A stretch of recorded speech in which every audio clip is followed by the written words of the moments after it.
今年4月份，花莲大地震，台南市华顶国小校舍受损，学生伫教室内底上课有安全疑虑，经过评估，决定先拆除超过50栋的8栋校舍。当到开始，一准备，大家平安天天地过。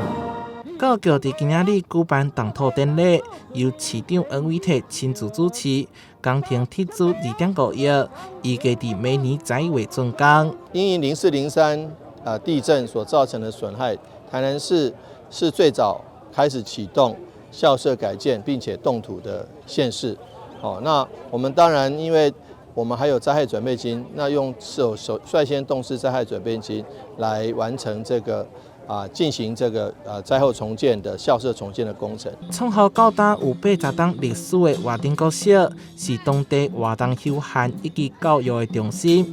新校舍以着华顶顶架为设计理念，结合在地技术活动特色，建筑造型甲外观嘛好用当地风貌，将成为咸水区的新地标。那我们很期待，未来重建完工之后，提供我们学生优质而且安全舒适的学习环境，让我们的孩子呢学习力更提升。教育局表示，后续嘛会针对华顶国小其他校舍陆续拆除，预估会伫115年完工。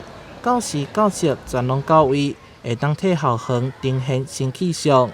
台南新闻综合报道。